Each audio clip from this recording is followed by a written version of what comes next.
Hey guys, welcome back to the channel. Today I'm going to be ranking all 7 Crystal Method albums. So before we begin, I just want to get a few things out of the way. I do have 2 other videos related to the Crystal Method, a retrospective on their first 6 albums and a review for their latest album, The Trip Out. So you can check those out if you haven't already.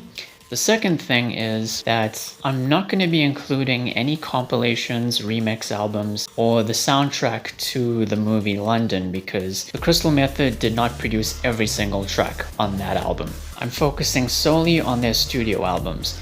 And of course, last but not least, this is solely my opinion. So with all that out of the way, let's begin. So coming in at number 7 is going to be The Crystal Method.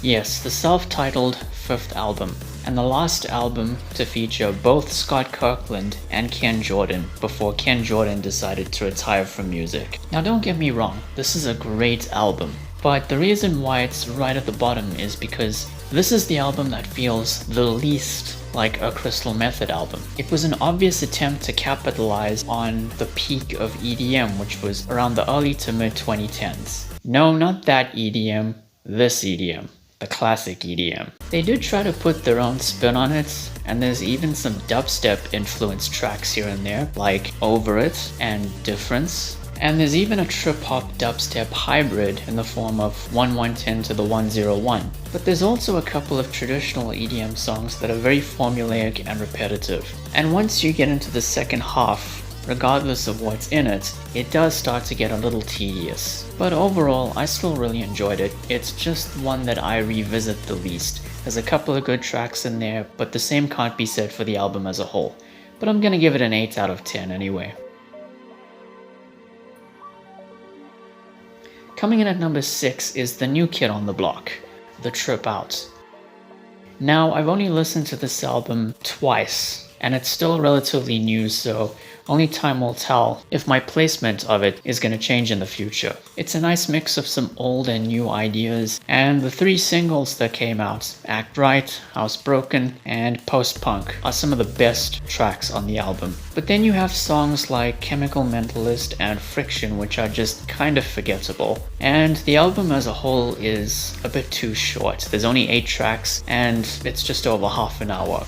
I'm used to electronic music albums that are around 10 to 12 or more tracks, and they range from about 45 minutes to an hour, and most of the Crystal Method's albums are usually within that range. If Scott had come up with at least 1 or 2 more tracks, I don't think this would have been an issue. But overall, if you're just tired of what's trending in the mainstream when it comes to electronic music, this is actually a nice little detour, while still appealing to the masses in some ways. So I'm gonna give it an 8 out of 10. Coming in at number 5 is gonna be The Trip Home, the first album produced solely by Scott Kirkland and the 6th album overall. And I have to say, while it's not the best Crystal Method album, Scott did a great job in taking the Crystal Method's sound into the future in order to maintain the legacy and reputation that he and Ken Jordan originally created decades ago. There are some cool radio-friendly tracks like Ghost in the City and There's a Difference, which is a reworking of Difference from the 5th album. But thankfully, this is an album that isn't heavily influenced by mainstream electronic music. There are some elements of EDM, especially in tracks like Ghost in the City and Moment of Truth, but the album as a whole is a lot more ambient compared to what came before it. If you're a fan of trip-hop, there's the track Turbulence, which is pretty cool, and straight after that, an ambient interlude called Carry On. However, the second half just isn't as memorable as the first half. There's still some good tracks in there, but the first half is where the album really peaks. But nonetheless, I still had a great time listening to The Trip Home, and it was a step in the right direction after Ken Jordan retired. So I'm gonna give it a 9 out of 10. So coming in at number 4 is gonna be Divided by Night. So this is the album that changed things completely, Gone is the big beat and trip hop stuff in favor of delving into territories that were fresh at the time and predated the EDM of the 2010s. There was a lot of emphasis on bass and live drums, not to mention a handful of collaborators. There are so many great tracks on this album, including Cling to the Wreckage, Double Down Under, Drown in the Now, Come Back Clean, Smile, Dotty Thutty, Slipstream, and of course, Sign Language featuring LMFAO. However, the last 2 or 3 songs on the album, including the single Black Rainbows, are kind of forgettable, at least for me personally. However, this was still a very unique and refreshing change of direction for the Crystal Method going forward, so I'm gonna give it a 9 out of 10.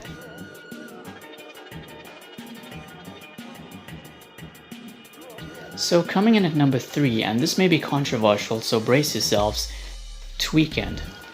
Now, I know this is kind of a classic among fans, and it is for me as well, but that doesn't mean that it's necessarily perfect. This album is basically more of the same from the first album, Vegas, but with some new ideas. This album, of course, features one of the Crystal Method's most iconic songs to date, Name of the Game. A nice little trip-hop song with that really bizarre music video featuring Nosy, as they call him. And there's some other cool big beat tracks like 10 Miles Back, The Winner, Blowout, and stuff like that. But it also featured a few tracks that, in my opinion, are among the weakest Crystal Method tracks to date. I'm talking about tracks like Tough Guy and Roll It Up.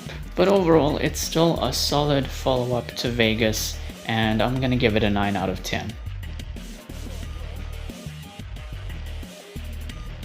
So, time for my top 2.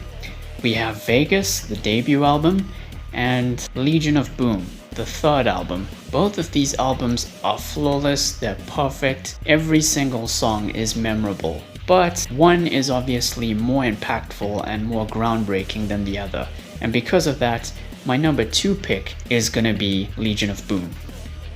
This album is, in my opinion, the most underrated Crystal Method album to date. After the decline of big beat music in the early 2000s, Scott Kirkland and Ken Jordan decided to take things in a more trance-inspired direction, while still maintaining the basic components of their signature sound. There's many iconic tracks on this album, such as Born Too Slow, which featured one of the guitarists from Limp Bizkit. In case you don't remember it, it's the track from Need for Speed Underground 1 that goes something a little like, "Born just a little too slow."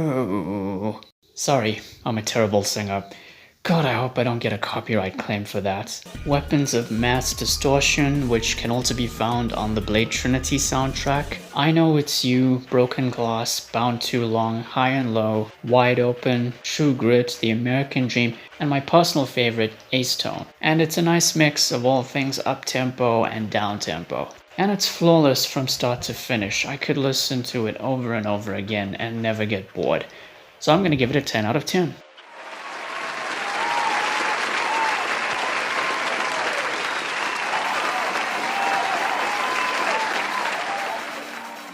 But my number 1 pick, and quite frankly everyone's number 1 pick, is Vegas, the debut album. Back in the 90s, 2 guys named Ken Jordan and Scott Kirkland put together an album that pioneered the future of electronic music going forward.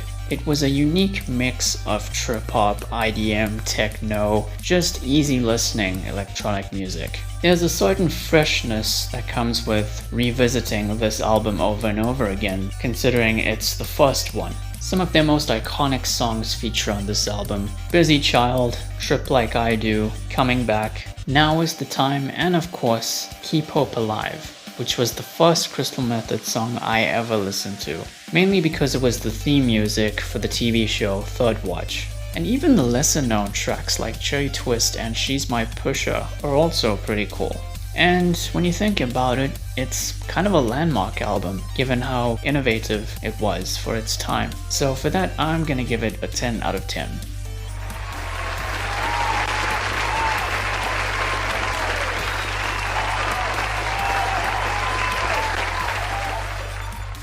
So yeah, that was my ranking of the Crystal Method's discography. So before we get back to the Game of Thrones retrospective, I have one more thing I wanted to do. You see, about 5 years ago, a TV show by the name of 13 Reasons Why premiered on Netflix. I have been watching it recently and I'm glad I did, because had I watched it at the time of its premiere, I would have been a bit too kind to it. You know, I was only 20 years old and I'm 25 now and I've become a better person in that time, so now feels like the right time to discuss this show. However, I'm going to do everything in one video. I'm going to talk about all 4 seasons. It'll probably be in-depth, filled with spoilers, and then I'll include a small little ranking at the end. I'm doing it this way to make up for lost time, so look forward to that in about a week or so.